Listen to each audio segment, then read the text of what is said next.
My name is Stanley Prather. I'm from Odessa, Texas. Diagnosed with dermatomyositis in July of 2008.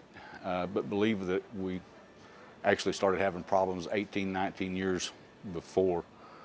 Had just started working at a chemical plant, just got the job, a really good job, and started breaking out all over, and went to doctor after doctor, and they decided that maybe I had a chemical allergy of some kind. And then I was told that I had eczema and one thing and another. So like I said, I wasn't getting any of the right answers. And it was several years later that I actually started having the muscle involvement and actually starting to fall a lot. And I guess that was my first clue. The muscle involvement, I just wanted to think that I was getting older, I was out of shape, and that it was just a natural thing that all of a sudden now I wasn't able to do things that I could do earlier in life. Had trouble climbing ladders, had trouble climbing stairs, had trouble getting up from a sitting position, and seemed like that one of the worst things in the world was turning over in bed.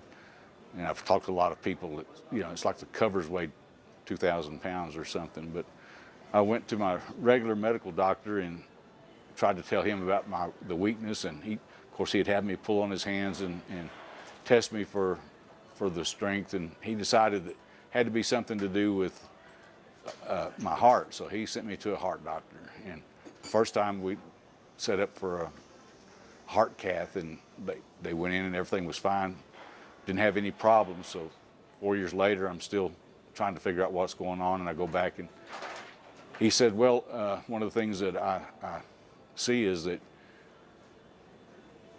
you need to go back and see the heart doctor again. So that time I went back, they did a heart cath, and sure enough, in February of 2008, I had a stent put in. I had one, like 90%, 99% blockage in one artery.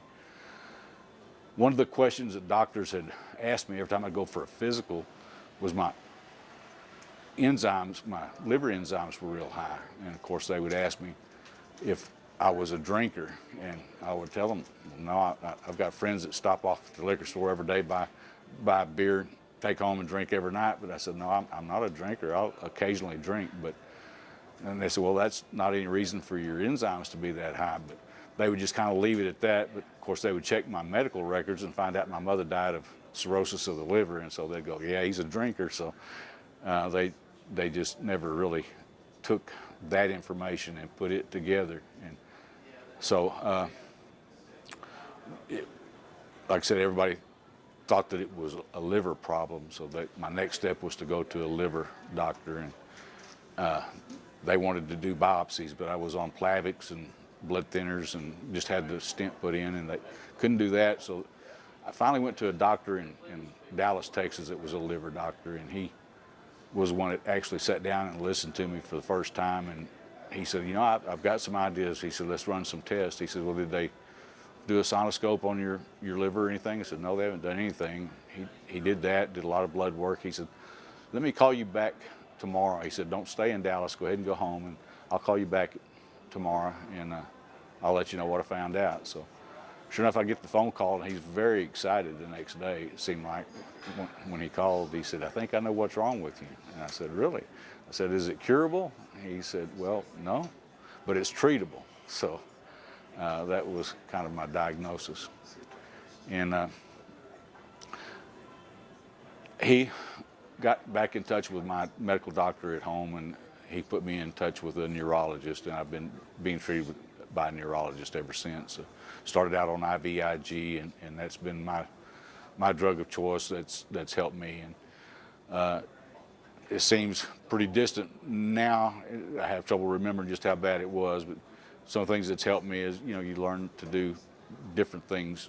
The things that you used to do, you have to do a little bit differently, and you have to take priorities. And the first few years, I really had a lot of problems because my friends would want us to go out and eat or go do something with them, and it was really a hard time for me to, all I wanted to do was lay around and sleep. And my motto before this disease was always to live while I'm alive and I'll sleep when I'm dead, as Bon Jovi said. So it was really unusual for me to all of a sudden need to have all this extra sleep and all this downtime, and I guess that's what really I remember the most about the earlier part of the disease. And it did take a while, but like I said, it's been 7 years now, 6, 7 years, and looking back at it, you know, it's hard to remember just how bad it was, really, because I've adjusted, I've learned priorities.